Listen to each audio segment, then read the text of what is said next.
Dr. Toyland.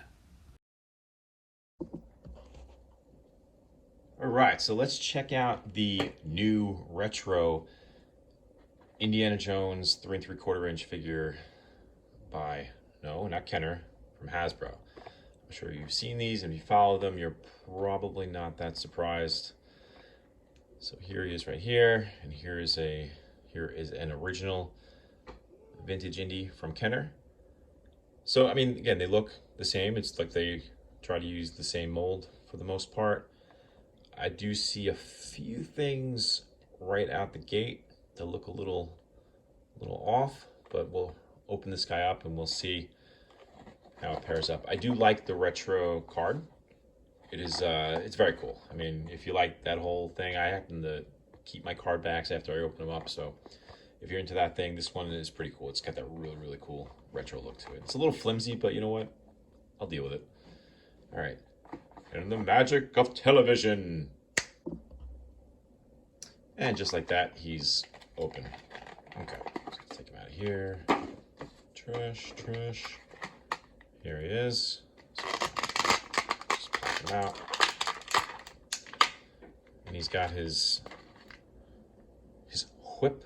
He's got his little pistol, which for whatever reason looks, well, it's definitely bent. It's a crooked pistol. I would not try firing that. Although it looks like soft enough. I've never actually seen or handled an original Indy weapon, so I have nothing to really compare this to, other than I hope that it looks similar to this. So once they started bootlegging all these things, I stopped buying them. So like same thing with the Star Wars weapons. So this looks what I've seen. Looks like what I've seen online. So I'm assuming it's supposed to be like that, right? So here's Indy. He's got his action hand.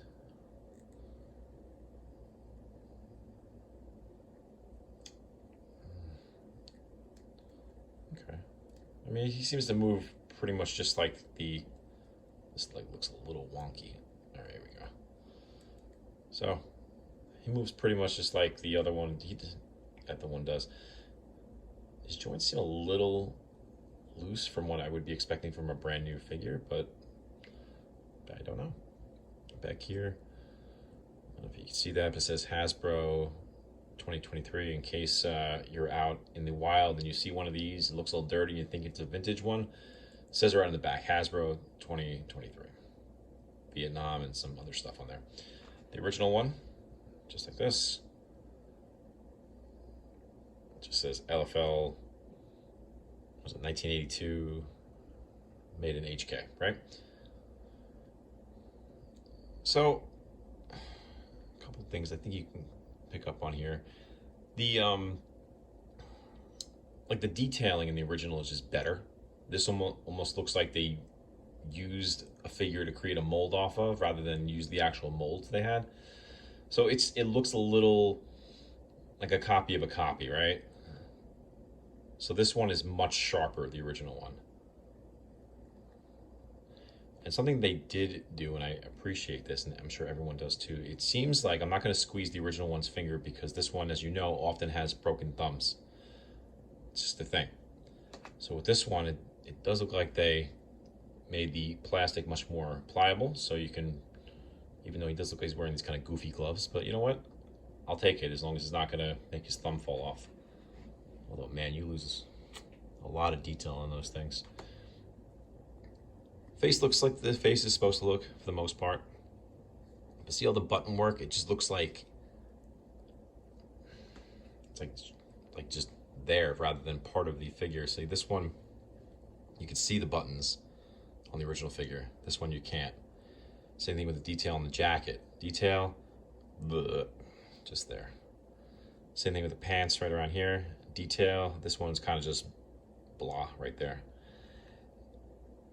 I mean, all things considered, if you don't have a good shape Indy, and they are, I know how hard these are to come by, that are in good condition. Usually they are, loose limbs, broken thumbs, the action feature doesn't work. I mean, there's all sorts of things wrong with these original figures, so I totally get it. So if that's where you're at, this one is totally serviceable as a replacement. It looked great on the shelf. but he has all this equipment. Puts a little gun in there, boom. Which is probably why they're all missing from the original ones, because they just fall out. We'll make him hold it.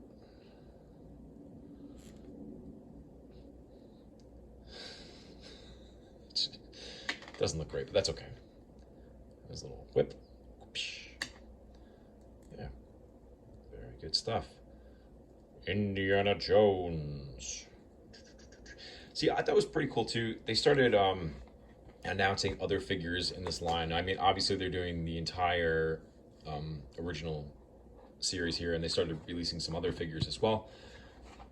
But I thought it was pretty neat that they're doing other characters like Short Round and maybe some other characters from the Temple of Doom in this style. Now, some of them I'm not a fan of. Like they have the Temple of Doom Indy. He just looks weird. It looks like they kind of just took this head and put it on a kind of like a half shirtless body, which looks a little strange. So I think it looks a little lazy almost. But I do appreciate the attempt to replicate the aesthetics of this vintage series, because I think out of all vintage lines, this Indiana Jones one I think was pretty much canceled way before it got rolling, and that Temple of Doom series by LJN, man, I want to like those figures so bad, but they're just not good. So I know some people out there probably love them. Man, they are not good. So that's where I stand on that, and that's where I'm going to leave that.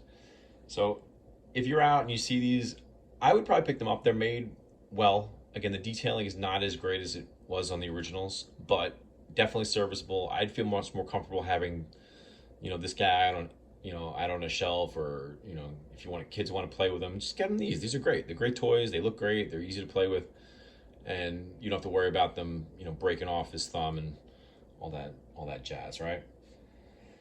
All right, Indiana Jones, vintage retro style Kenner figure by Hasbro. Get him now.